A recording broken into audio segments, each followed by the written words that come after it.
أعوذ بالله من الشيطان الرجيم.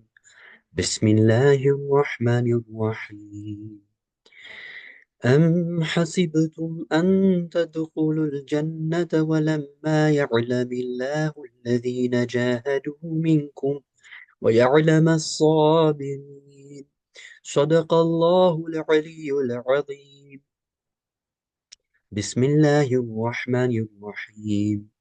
الحمد لله رب العالمين، والصلاة والسلام على سيدنا ونبينا أبي القاسم المصطفى محمد. اللهم صل على محمد وعلى محمد وعلى آله الطيبين الطاهرين المعصومين، سيما بقية الله في الأرضين. رب اشرح لي صدري ويسر لي أمري واحلل عقدة من لساني يفقه قولي. Brothers and sisters, Assalamu alaikum wa rahmatullahi wa barakatuh. I hope you're all well. First and foremostly, if I can see a show of hands, if you guys can hear me.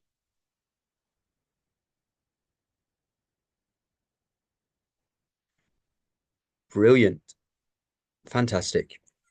Okay, so I hope you guys have retained from the previous session that we are right in the story of Prophet Musa alayhi salam.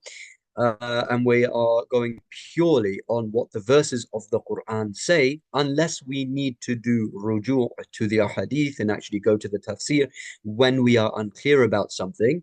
But just like previous sessions, guys, remember, we're going to keep our thinking hats on and we are going to extrapolate. And as always, your questions, your comments, your extrapolations are most unique to you and they're massively beneficial to everybody. And it's really good to see the contributions that you guys are making to these sessions. Absolutely fantastic. Okay, so what we're going to do today, inshallah, is dive right back into the story. And if you remember, we are right at that point, that pivotal moment in Prophet Musa's life where he had to escape from Egypt. Okay, and we discussed all of those goings on and what led to him his having been exiled or having to run away from Egypt. And then we come to Surah Qasas, verse 23.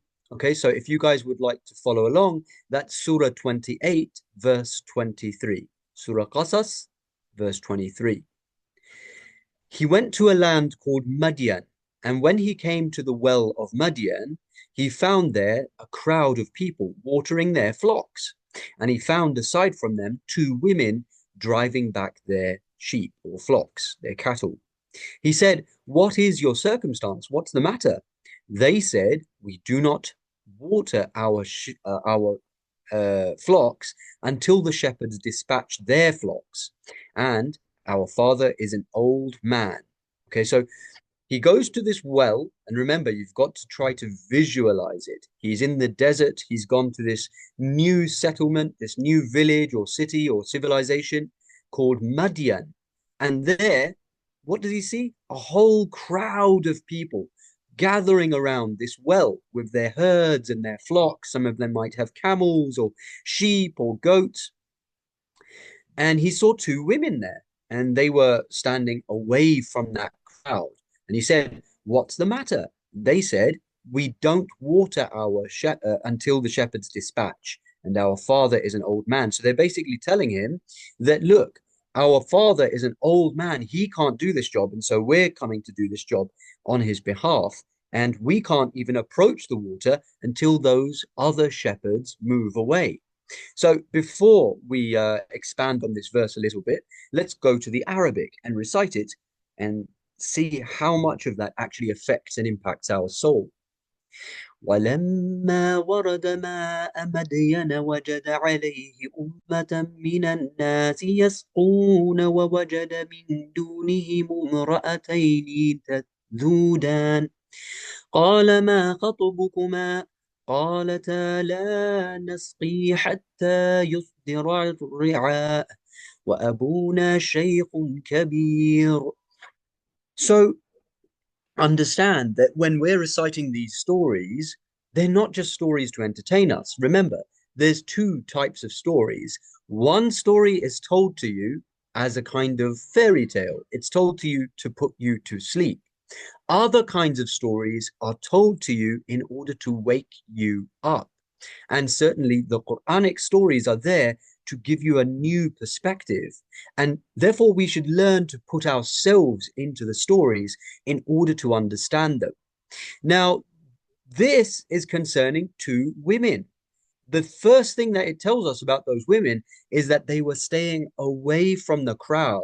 Why? They were all men. And these women had so much honor and izzah and respect for their own hijab, this sense of self-respect, that they didn't go near the water, even though this was an inconvenience for them. And so this is a sign for us. For if we are sisters, it's a sign for us of how we should behave. If we see a huge crowd of men, we shouldn't try to throw ourselves into that crowd. And secondly, it's a sign for the brothers to understand the types of women that we should be looking out for as potential spouses, right? Which women should we respect? Which women should we see as our future wives? And it's a very important thing here. But you have to understand that when it comes to the concept of hijab and ghayra, what is ghayra? It's chivalry, this sense of, um, yeah, I mean, chivalry, when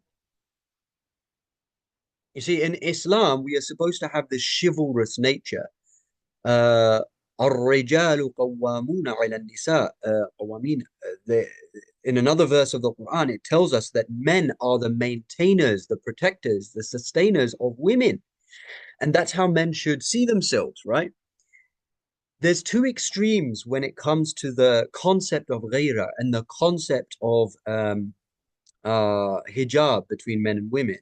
And this is a trap that men tend to fall into, where you see some people who are so religious that they never even look at women, which is fine, but they tend to go to a different extreme where they are no longer gentlemen.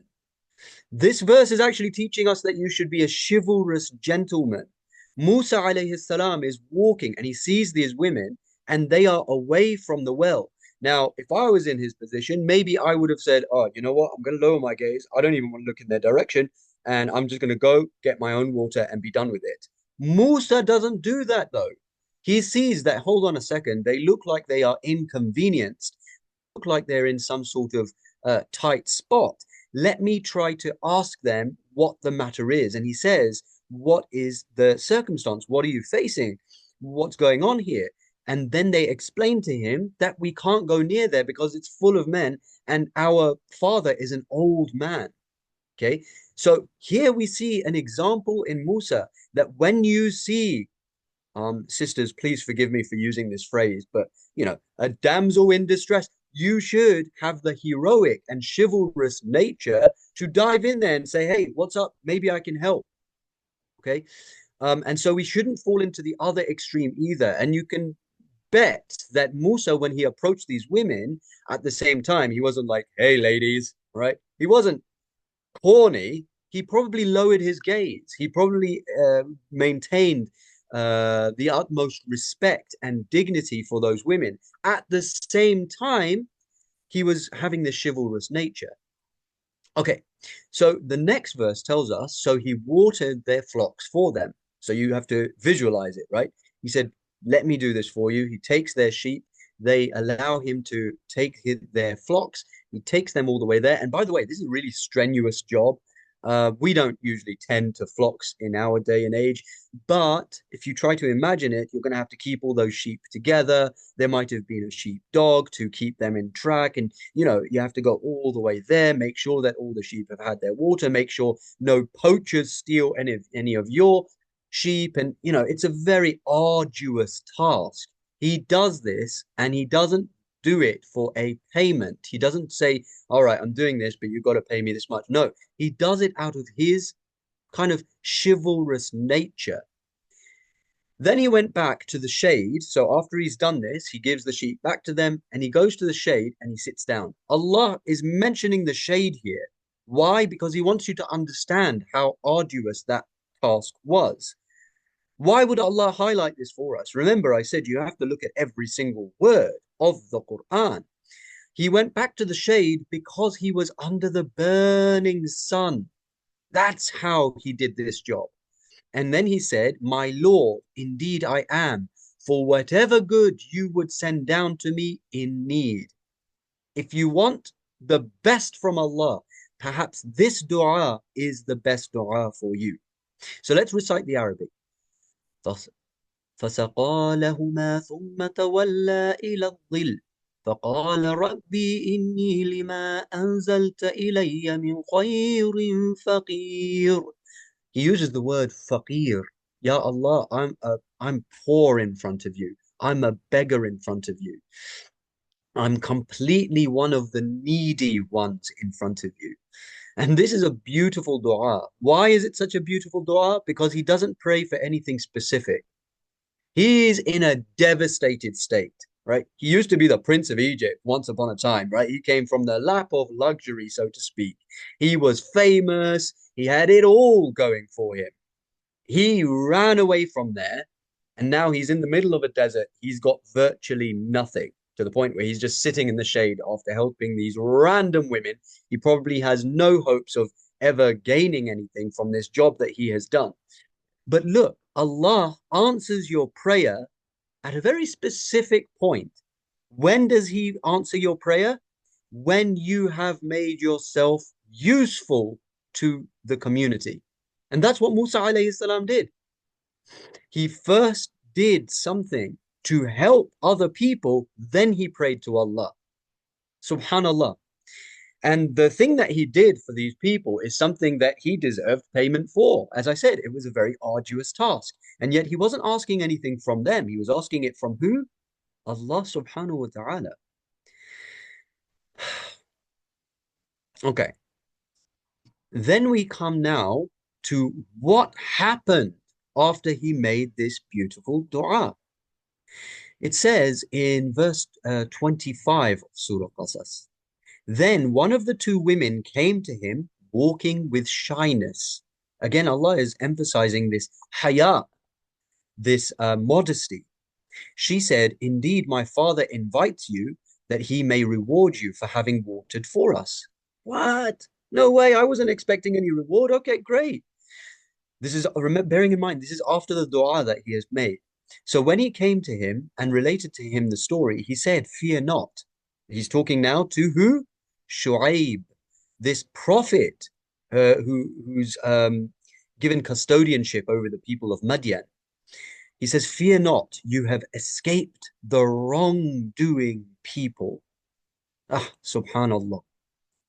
فجاءته إحداهما تمشي على استحياء قالت إن أبي يدعوك ليجزيك أجر ما سقيت لنا فلما جاءه وقص عليه القصص قال لا تخف نجوت من القوم الظالمين.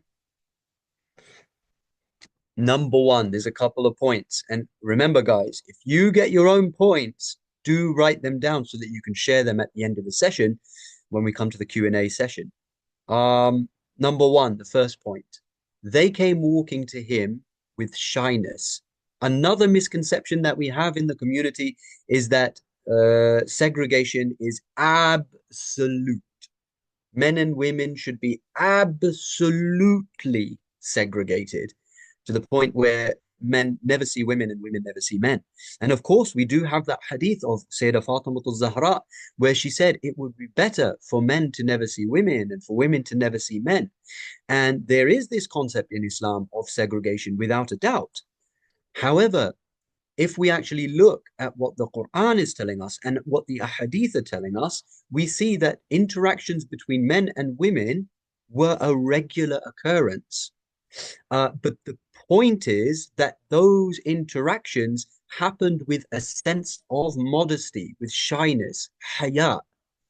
And see, that's the real curtain between men and women. That's the real hijab. That's what's really supposed to be there. For example, in the Western world, what's happened is that curtain of shyness, of modesty has been removed. And that's what's actually problematic. So it doesn't matter if you have the best hijab in the world, if you're giggling and laughing and, God forbid, like holding hands with non-mahrams, man, this is absolutely against Islam. At the same time, there is supposed to be interactions between male and female in the society, in the markets, even in the watering hole, right? But that's supposed to be conducted with this modesty on the part of the women and chivalry on part of the men. And, even as I say it, just imagine how nice society would be if these two things were actually, carried out. In the UK, for example, whenever I would take a train, if there was a pregnant woman, um, or even a woman, just forget a pregnant woman, but a woman who didn't have a seat in the train, as you know, they get crowded sometimes, I would stand up and give her the seat. And that should be completely normal. But that was like 10 years ago, right? Now I would be afraid of doing that because I don't know if that woman's going to turn around and be like, how dare you call me madam? I'm sir. And I'll just be like, oh, what? Oh my God, what have I done? You know, the society is completely crushed any sense of what it means to be a man and what it means to be a woman, to the point where you actually become uncertain of yourself. You don't know how to engage and interact. Men need to regain their sense of chivalry. Women need to regain their sense of shyness, modesty, haya. So she says to Musa, my father invites you. Subhanallah, he wasn't doing this to get a favor, but now this father of theirs, who he didn't even know who he was, but he's one of the prominent figures of Madian. He said, he wants to invite you to reward you for this act that you've done. So when he came to him and related to him his story, so he's sitting with Shuaib now. Allah doesn't tell you all of these details. These are inferred and you have to derive them for yourself. He's telling him the whole story that, I was actually put into a basket and thrown through the river. And then they picked me up. I was raised among the people of Pharaoh. And then I was trying to do a movement and an uprising. And I was working with the people, trying to do away with injustice in society. But because of some silly acts of those who followed me or claimed to follow me, there was all these accidents that took place. I killed a guy and now I'm on the run. Shuaib tells him, don't be afraid. Don't be afraid. You have escaped the wrongdoing people, right? Al-qawmi al-zalimin. You've escaped them. He's giving him good news. He's comforting him, right? Because when you're in that kind of a situation, you become a fugitive. You're on the run. You become an outlaw. It feels like all your previous friends have left you. You become very much alone, and you're very intimidated, scared.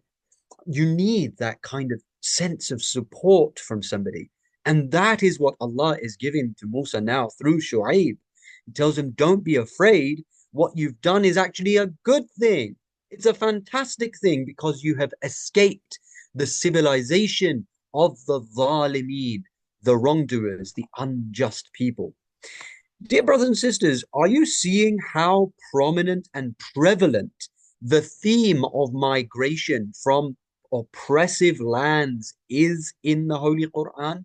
I mean, are you seeing it? So, for example, if you get into a debate about people about where to live and what Islam wants us to do, whether it's okay to live in the Western world or not, or under any oppressive, tyrannical government in the world, if they try to get an argument from the Quran, their mind might go to Egypt and they'll say, well, look at Musa. He was raised by the Egyptian pharaoh, but he turned out okay. Yes, but he was striving against him and he eventually escaped. He ran away, right? And you see this theme recurring, even Surah Kaf. You see the youths of the cave. They escaped their society. They fell asleep in the cave. And it's the whole hijrah, right? Where is the Islamic calendar? Where does it come from? Did we take our calendar from the birth of Rasulullah sallallahu alaihi wa alihi wasallam, like the Christians took the birth of Jesus? No. When did we start our calendar? It's known as the Hijri calendar. Why? Because that's the moment that the Muslims of Mecca gained enough courage, stability, and faith to migrate from the land of the oppressors, the Quraysh at that time, who were massively oppressive. And so this theme of leaving, of running away even, is a prevalent theme. Okay, the next verse says, one of the women said, "Oh, my father, hire him. Indeed, the best one you can hire is the strong and the trustworthy." So she's actually telling her father, "You should hire him, give him a job. He's a great guy. He's strong and he's trustworthy." How do they know he's strong? Because he took care of all of our sheep on his own, right? And, he might have barged past the other guys and be like, "Hey, out of the way." Um, there must have been something that took place that demonstrated that he's strong. Or maybe they overheard his story where he punched the guy and he died. I don't know. And he's also trustworthy. How do they know he's trustworthy? Because he didn't just water their sheep, he returned the sheep to them. Subhanallah. So let's recite this verse now. قالت إحداهما يا أبت استحجر إن خير من استأجرت القوي الأمين. Al-Amin. Al-Amin means trustworthy. It's one of the titles of our Prophet, Muhammad al-Mustafa sallallahu alayhi wa alihi wasallam. By the way, I do want to just very quickly point this out. The story of Prophet Musa, in many ways, is a parallel to the story of the Holy Prophet sallallahu alayhi wa alihi wasallam. Not every prophet did what Prophet Musa did. What did Prophet Musa do? He led a huge migration and exodus out of Egypt. Rasulullah also did that out of Mecca, you see? And yeah, I mean, there's lots of parallels. But anyway, so let's come now to the next verse. Verse number 27. He said, "Indeed, I wish to wed you one of these of my two daughters, on the condition that you serve me for 8 years. But if you complete 10, it will be as a favor from you. And I do not wish to put you in difficulty. You will find me, if Allah wills, from among the righteous." Prophet Musa made one simple dua, and he had no hopes in these women who he's just helped, okay? But he just made this one dua, this one prayer to Allah. He said, "Oh Allah, I'm in need of whatever good you can give to me. I don't have a job. I don't have a family. I don't have shelter. I don't have food, water. Well, he had water because he had the well, but you know, I have nothing. But Ya Allah, I trust in you, and whatever you can give me of good, give it to me." Allah gave him not only a good friend, almost a teacher figure, somebody who could guide him and give him encouragement, Shuaib. Allah not only gave him a wife, because now Shuaib is saying, "I will wed one of these daughters of mine to you." He gave him a job, employment, not just a one-off job that, is there today, it's not there tomorrow. He's given him a contract of 8 years of employment. And he says to them, if you want to do an additional 2 more years after that to make it 10, that's entirely up to you. But once you sign this contract, it's going to be for 8 years and you're going to be tied down to it. And I do not wish to put you in difficulty. You will find me, if Allah wills, from among the righteous. Right? ستجدوني إن شاء الله من الصالحين. So this is a message about the kinds of dua, the kinds of prayer, dear brothers and sisters, we should learn to make. First, do something to benefit others, to help someone in need. Then see if Allah doesn't answer your prayer. And also, the type of prayer that you make should be almost an open one. Sometimes we make very, very specific du'as. And yeah, there's certain times where you might want to do that as well. But sometimes when you keep that du'a open and you say, Ya Allah, whatever good, I want that. The thing that you will be granted might be far better than what you had previously thought. Okay. So now we come to Surah Taha. In Surah Taha, you'll find in verse 9 to 23, perhaps, my absolute favorite portion of the Quran. Um, and this is really where the trigger takes place for Prophet Musa. I'd like to ask you all to turn to that now. Surah Taha, that's Surah 20, verse 9. And we're going to go through it. Actually, we're going to take it from verse 10.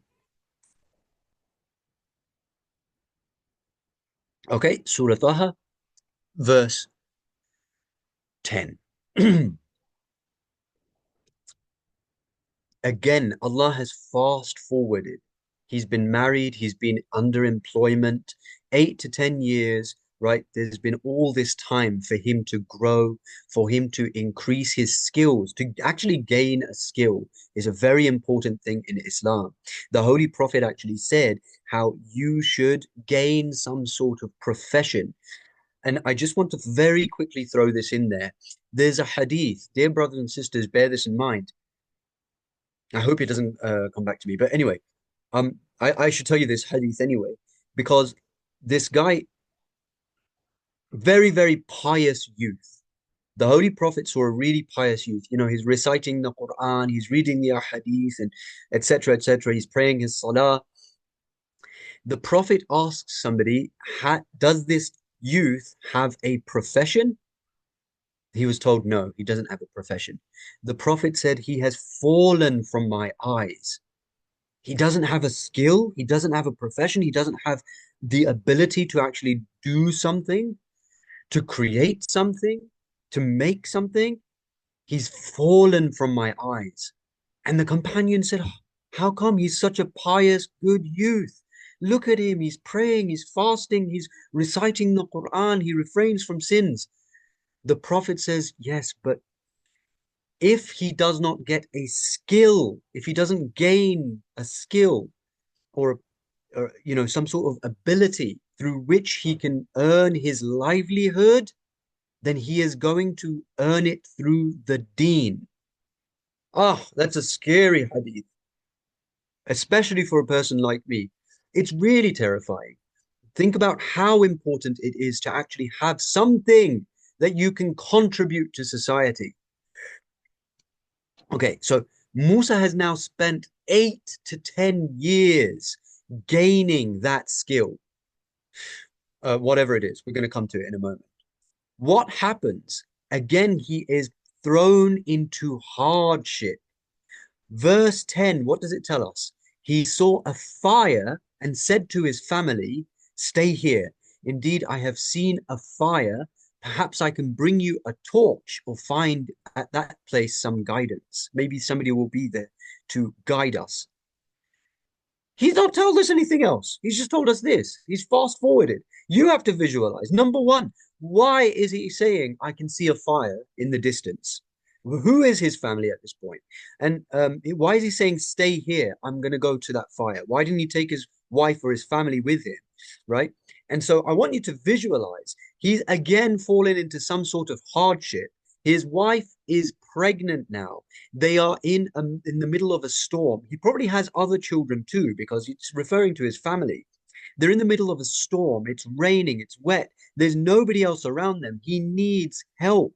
And then in the darkness of the night, he sees in the distance a fire in some mountain. And he's like, somebody looks like somebody could be there. The very least I can do is bring back a torch.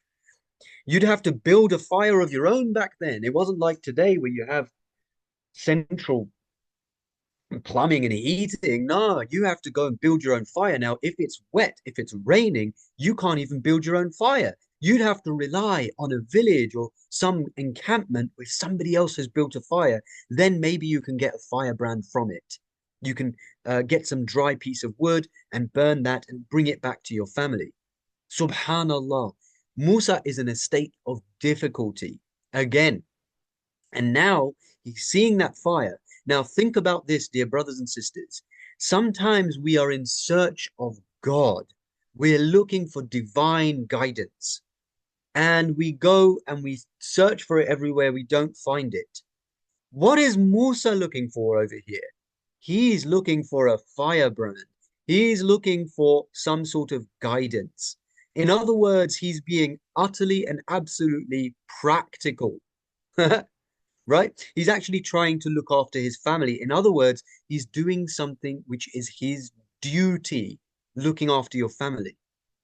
Let's read the Arabic.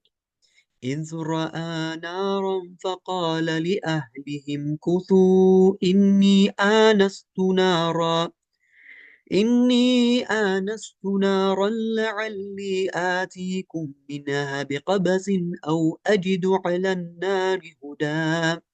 Okay, so it doesn't, from the looks of it. All right, brilliant. Sorry about that, guys. I don't know what happened. Yeah, internet issues, they never end. They are absolutely never ending. Sorry about that. So, we're going to end the session here, though. And if you guys can remember, we are right at that moment where Musa has that beautiful initial conversation with his Lord, which is one of those most beautiful sections in the Holy Quran. Actually, if you guys can read it on your own, and when you're reading these parts of the Quran, just try to understand that it's not just Allah speaking to his messenger or to his messengers. Whenever something great happened in the history of humanity, that's when I feel Allah actually included that in the Quran. And it's a message for you. And sometimes you'll notice that Allah speaks about the tiniest of things. For example, an ant, which in that entire period of history, Allah highlighted and saw as his most beautiful thing. I mean, wow, subhanallah. But here it's actually Allah speaking to his servant on earth. And that really is a beautiful thing. And if we learn to see ourselves as the servants of Allah, we'll understand that it's a conversation with us as well. Okay, so now we're going to go to the Q&A session. Slash, if you have your own extrapolations, I'm more than excited to hear about them or from you, inshallah. So if we can see a show of hands with salawat ala Muhammad wa ali Muhammad. اللهم صل على محمد وآل